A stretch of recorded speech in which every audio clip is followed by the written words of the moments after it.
guys, welcome back to my YouTube channel. I am Pratishtha and here I am with another video. So happy Holi. सबसे पहले आप सभी को बहुत अच्छे से एंजॉय कीजिए, लेकिन सिर्फ एक दिन एंजॉय कीजिएगा, उसके बाद अपनी तैयारी में जैसे आप थे वैसे ही लग जाइएगा. ज्यादा लंबा ब्रेक मत लीजिएगा, नहीं तो वो आपको प्रॉब्लम ही करेगा बाद में, आपकी तैयारी में कमी आ जाएगी. तो और सेकंड थिंग कि आपको एसएससी ने एक मौका दिया है. 2020 का जो पेपर था वो होली के आसपास होता या फिर होली के दिन होता, तो वो नहीं हो रहा है. उसका फायदा अच्छे से उठाइए और उस समय को अच्छे से यूज कीजिए, ना कि बर्बाद कीजिए.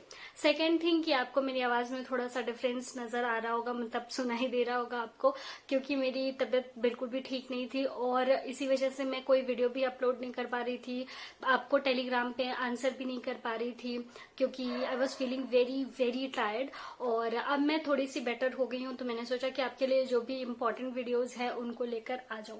तो आज वीडियो के टाइटल से आपको पता ही है कि आज हम बात करेंगे कि जो लोग सिलेक्टेड हैं उनमें से कितने लोगों को स्किल की तैयारी करनी चाहिए, कितने लोगों को नहीं करनी चाहिए, कैसे करनी चाहिए, ये सारे चीजों के बारे में बात करेंगे. तो आइए वीडियो शुरू करते हैं. लेकिन उससे भी पहले आई एम रियली सॉरी, लेकिन छोटा सा मुझे समय चाहिए आप लोगों को थैंक यू कहने का. Thank you so so so much.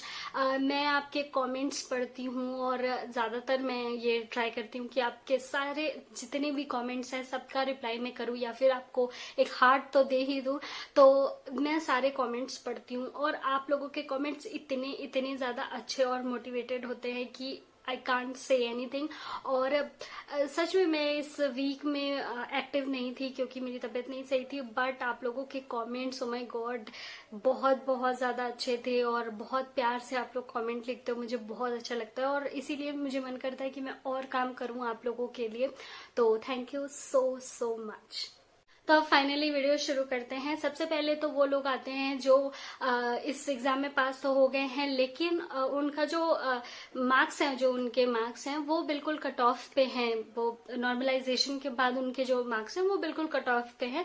तो ऐसे लोग क्या करेंगे कि वो अपना नेक्स्ट जो सीबीटी का एग्जाम है वो भी लेकर चलेंगे और स्किल की भी तैयारी लेकर चलेंगे, क्योंकि आपको पता है कि स्किल के लिए बहुत सारे लोग पास होते हैं और ऐसा बहुत मुश्किल होता है, बहुत रेयर होता है कि जितने आपके कट ऑफ थे पहले रिटर्न के लिए उतने ही पे कोई मतलब फाइनल मेरिट में भी आ जाए, तो काफी कम होता है. और पहले ऐसा होता था क्योंकि लोगों को स्किल के बारे में जानकारी नहीं रहती थी, तो बहुत सारे लोग नहीं सीखते थे और वो लोग बाद में बाहर हो जाते थे. लेकिन अब आपको पता है कि बहुत ज्यादा कंपटीशन हाई हो गया और सारे लोग स्टेनो के बारे में जानकारी जुटा चुके हैं, वो भी सीख रहे हैं. तो कंपटीशन हाई है, एक सीट के लिए भी बहुत ज्यादा कंपटीशन है. तो अगर आपका बिल्कुल कट ऑफ पे है तो आपको लेकर चलना है सीबीटी की तैयारी भी और स्किल की भी, कि हो सकता है चमत्कार हो जाए कुछ और आपका कट ऑफ पे ही क्लियर हो जाए. नेक्स्ट वो लोग हैं जिनके मार्क्स बहुत ज्यादा हैं कट ऑफ से, तो ऑब्वियसली उनको स्किल की तैयारी करनी है. लेकिन उनमें भी दो तरह के लोग आते हैं. फर्स्ट तो वो जिन्होंने पहले से थोड़ा बहुत स्किल की तैयारी करी रखी है, यानी कि स्टेनोग्राफी सीखी है. और सेकेंड वो लोग जो बिल्कुल भी अभी स्टेनोग्राफी उन्होंने स्टार्ट भी नहीं किया पर बहुत ज्यादा मार्क्स से पास हो गए हैं. तो जो लोग बिल्कुल भी स्टेनोग्राफी नहीं जानते हैं उनके लिए थोड़ा सा प्रॉब्लम हो सकती है, क्योंकि एसएससी जो करती है वो 3-4 महीने का जनरल जो टाइम होता है वो देती है स्किल टेस्ट के लिए. यानी कि आज आपका अगर रिजल्ट आए तो आज से 3-4 महीने तक का ही टाइम देती है और उसके बाद स्किल टेस्ट करा लिया जाता है. तो 3-4 महीने में अगर आपने बिल्कुल भी स्टार्ट नहीं किया है तो 80-100 की स्पीड पे पहुंचना, अच्छे से लिखना एक्यूरेसी के साथ और आप पास कर जाओ, ये बहुत ज्यादा मुश्किल है. मतलब एकदम नियर टू इम्पॉसिबल है. नेक्स्ट टू इम्पॉसिबल तो नहीं कहूंगी, लेकिन यस नियर टू इम्पॉसिबल जरूर है. तो हो सकता है कि कोई चमत्कार हो जाए या आप बिल्कुल मतलब अलग से बने हो जिनकी तैयारी 3-4 महीने में हो सके, लेकिन जनरली ऐसा नहीं हो सकता है. तो आपको भी ऐसा लेकर चलना है कि आपको नेक्स्ट सीबीटी का भी जो तैयारी है वो लेकर चलनी है और स्किल टेस्ट की भी तैयारी लेकर चलनी है. स्किल टेस्ट की मैं इसलिए बोल रही हूँ क्योंकि हो सकता है कभी कभी ऐसे चीजें आ जाती है कि आपको 3-4 महीने के अलावा भी और टाइम मिल जाए, बड़ा टाइम मिल जाए, ज्यादा टाइम मिल जाए. जैसे कि पिछले साल लॉकडाउन लग गया था तो वो तो अनफॉर्चुनेट था, लेकिन आपको मतलब इस तरह से टाइम मिल सकता है, कोई भी वजह हो सकती है जिसकी वजह से आपको 3-4 महीने से ज्यादा टाइम मिल गया, तो मे बी आप लकी हो सकते हो और इसी एग्जाम में आप क्लियर कर सकते हो। अदरवाइज आपको सीबीटी भी लेकर चलना है, अगर 3-4 महीने में पेपर हुआ तो फिर आप क्लियर नहीं कर पाओगे। और लोग पूछेंगे कि अगर सीबीटी करना ही है तो फिर स्किल टेस्ट क्यों करें, तो बहुत ज्यादा जरूरी है। अगर सीबीटी आपको करना ही है तो नेक्स्ट ईयर तो आपको वो स्किल की तैयारी काम ही आएगी ना। इस वजह से आपको क्या करना है कि सीबीटी और आपका स्किल टेस्ट दोनों को साथ लेकर चलना है और दोनों की तैयारी साथ करनी है। गॉड नोज कि आपका किस वाले में सिलेक्शन हो जाए। कभी भी जिसका भी सिलेक्शन होता है कभी वो नहीं जानता है कि मेरा इसी वाले में फाइनल सिलेक्शन होगा। तो आप लोग अपनी तरफ से पूरी तैयारी कीजिए। नेक्स्ट जो लोग दूसरे टाइप के लोग आते हैं ये कि जिनके मार्क्स बहुत ऊपर हैं और उन्होंने बेसिक भी करी रखी है, अब वो स्किल टेस्ट की ऑब्वियसली बिना कुछ सोचे समझे दिन रात उनको स्किल टेस्ट की तैयारी करनी है। टाइपिंग करना है, स्किल टेस्ट मतलब वो स्टेनोग्राफी लिखनी है, आपको शॉर्ट हैंड लिखना है, बहुत ज्यादा रात दिन एक कर देना है अगर आपके मार्क्स भी अच्छे और आपने पहले से ही बेसिक कर रखी है तो। अब बुक के बारे में कि सब लोग पूछते हैं कि कौन सी बुक से लिखें, यानी कि कौन सी मैगजीन से मैटर आ सकते हैं एसएससी में। तो मैं सिर्फ और सिर्फ एसएससी की बात कर रही हूँ, ध्यान से सुनिएगा, और किसी एग्जाम की नहीं, सिर्फ और सिर्फ एसएससी की बात कर रही हूँ। रामधारी गुप्ता जी की जो बुक आती है वो हिंदी मीडियम के लिए, वो खंड 1 से मैटर मतलब जो ग्रेड डी होता है उसका मैटर बोला जाता है, और खंड 2 जो होती है उसकी उससे ग्रेड सी का मैटर बोला जाता है। आप सबसे पहले इसी बुक से तैयारी करेंगे, इसी बुक का सारा मैटर लिखेंगे, आउटलाइन लिखेंगे, सब कुछ इसी बुक से करेंगे सबसे पहले। अगर आपके पास और ज्यादा समय बच जाता है उसके बाद आप दूसरे मैगजीन्स के लिए या फिर न्यूज़पेपर के लिए जा सकते हैं, लेकिन मैं अगर एसएससी की बात करूं तो एसएससी में इसी बुक से मैटर बोला जाता है। बहुत सारे टाइम ऐसा होता है कि मैटर सेम टू सेम बोल दिया जाता है, और बहुत समय ऐसा होता है कि मैटर सेम टू सेम तो नहीं आता है लेकिन सारे वर्ड्स उसी में से आते हैं, मतलब बस उसको इधर उधर करके बोल दिया जाता है, कोई भी नया वर्ड आपको नहीं मिलेगा। बहुत ही रेयर होगा कि आपको कुछ अलग सा वर्ड मिल गया, नहीं तो रामधारी जो गुप्ता जी की बुक है दैट इज बिल्कुल मतलब टेस्टेड है। तो आप खंड 1 आप पढ़ेंगे ग्रेड डी के लिए, खंड 2 आप पढ़ेंगे यानी प्रैक्टिस करेंगे ग्रेड सी के लिए। और इंग्लिश मीडियम वाले सबको ही पता है कि कैलाश चंद्र की बुक आती है आप लोगों के लिए, क्योंकि मैं हिंदी स्टेनो हूं तो मैं हिंदी का और अच्छे से बता सकती हूँ, इसलिए मैं बिल्कुल कंफर्म हूँ कि रामधारी गुप्ता आपने कर ली तो फिर बस बाहर से नहीं आना है। लेकिन कैलाश चंद्र मैंने बहुत सारे लोगों से सुनी है, तो आप पहले उसको कीजिए, उसके बाद अगर आपके पास और ऑप्शन है तो वो आप कर सकते हैं, लेकिन हिंदी वालों के लिए मैं गारंटी ले सकती हूँ। तो बहुत सारे लोगों का क्वेश्चन होता है कि ऑनलाइन लेके चले या ऑफलाइन लेके चले, बहुत सारे लोग कंफ्यूज रहते हैं इसमें। तो सबसे पहले तो मैं ये बोलूंगी कि अगर आपके पास ऑफलाइन का ऑप्शन है तो बहुत ही बेस्ट है, ऑफलाइन से अच्छा कुछ भी नहीं है शॉर्ट हैंड की तैयारी के लिए। और अगर आपको स्टार्ट करना है तब तो आपको ऑफलाइन ही जाना चाहिए। ऑनलाइन में आपको बहुत तरह की दिक्कत आ सकती है, लेकिन ऑफलाइन में ऐसी कोई दिक्कत नहीं आती, आराम आराम से आप अच्छे से पढ़ सकते हैं और टीचर आपको सामने देखता है आप क्या लिख रहे हो, क्या नहीं लिख रहे हो, क्या गलत लिख रहे हो, क्या सही लिख रहे हो, तो वो आपको अच्छे से गाइड कर सकता है। तो हमेशा ट्राई कीजिए कि आप ऑफलाइन कोचिंग के लिए ही जाइए। अगर आपको थोड़ा सा शिफ्ट होना पड़े किसी दूसरी सिटी में या कुछ ऐसा करना पड़े तो भी प्लीज आई रिक्वेस्ट यू कि ऐसा कीजिए। अगर आप बिल्कुल भी नहीं कर सकते हैं तब आप ऑनलाइन के लिए जा सकते हैं, क्योंकि ऑनलाइन भी बहुत अच्छा है, बहुत सारे लोग अच्छा पढ़ाते हैं, लेकिन उसमें आपको थोड़ा सा ज्यादा वक्त भी लग सकता है और आपको काफी कंफ्यूजन भी हो सकता है। ओके, तो ये आप अपने रिस्क पे लेकर ऑनलाइन जा सकते हैं। सेकेंड थिंग, अगर आपने बेसिक पढ़ा हुआ है कहीं ऑफलाइन टीचर से, मतलब पहले ही बेसिक कंप्लीट है आपका और अब आप फिर से स्टार्ट करना चाहते हैं, तो आपके लिए ऑनलाइन बेस्ट है। आपको कुछ भी करने की जरूरत नहीं है क्योंकि आपको बेसिक पता है। अब आपको सामने आपके टीचर नहीं चाहिए, आपको सब पता है, बस आपको रिविजन चाहिए, उसके बाद आपका स्पीड बनना है। तो आप आराम से ऑनलाइन के लिए जा सकते हैं, कोई भी प्रॉब्लम आपको नहीं होगी।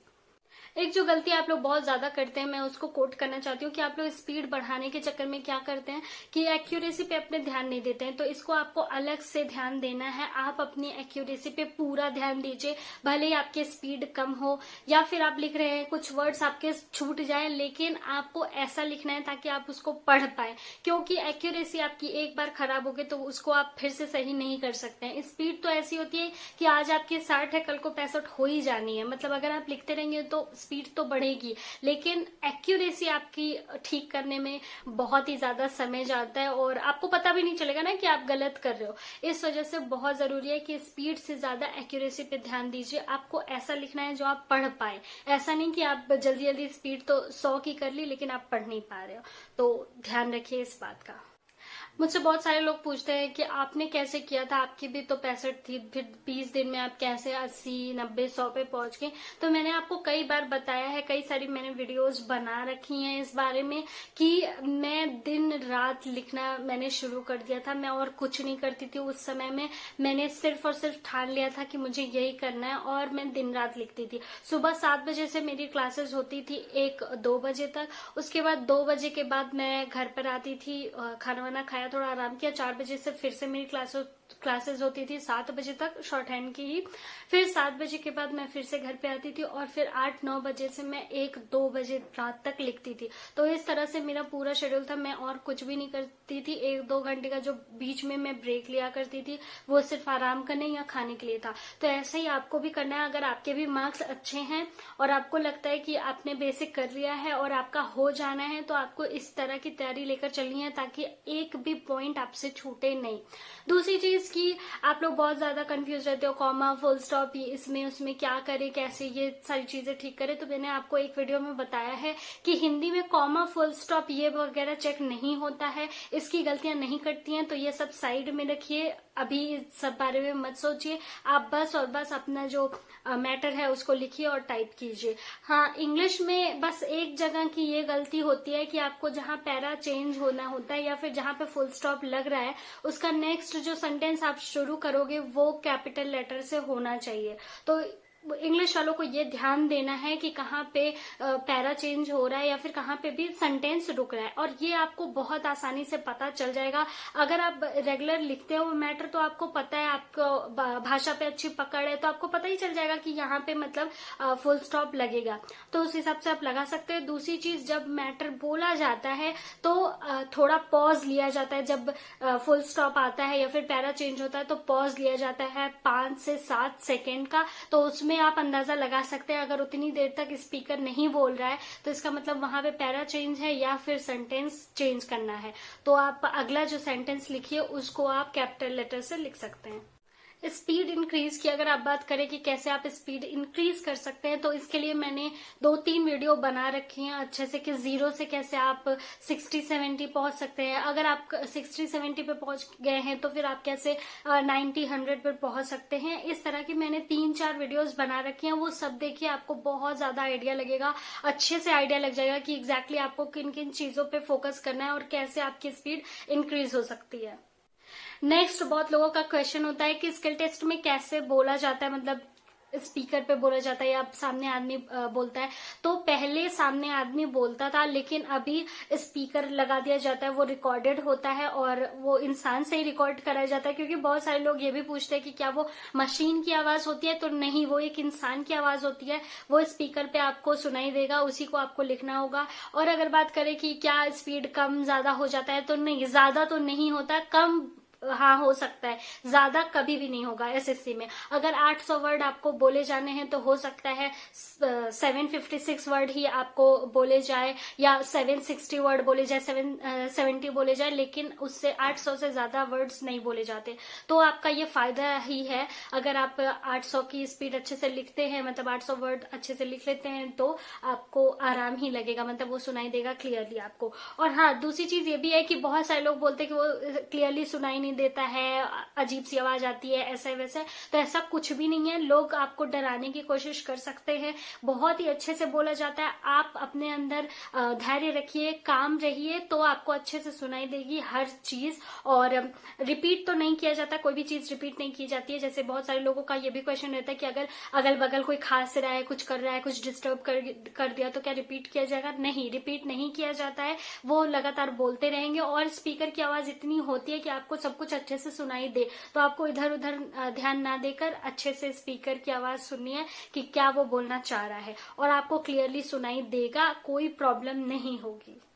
और अगर आप जानना चाहते हैं कि कैसा बोला जाता है एसएससी में जो डिक्टेशन होता है, तो मेरे ही चैनल पे एक वीडियो है जिसमें मैंने तो नहीं बोला है, उसमें एक रविंद्र ठाकुर हैं, वो भी स्टेनो है रेलवे डिपार्टमेंट में, और उन्होंने मेरी तैयारी कराई थी, यानी कि मुझे वो ही डिक्टेशन बोलते थे, बोलकर भेजते थे, जिसको मैं प्रैक्टिस करती थी। तो बहुत ही अच्छे से उन्होंने बोला हुआ है, वो आप देखिए, मतलब उसको आप सुनिए और आपको अंदाजा लग जाएगा कि कैसे एसएससी में एग्जैक्टली बोला जाता है। तो आप उससे अंदाजा लगा सकते हैं, उसके बाद अपना खुद का रिकॉर्ड कर सकते हैं। देख लीजिए कि कैसे साफ साफ वर्ड्स हैं और दूर दूर मतलब ठीक से पॉज लेकर बोला क्या है, उसी तरह से बोला जाएगा, एकदम क्लियरली, एकदम साफ, एकदम अच्छे से।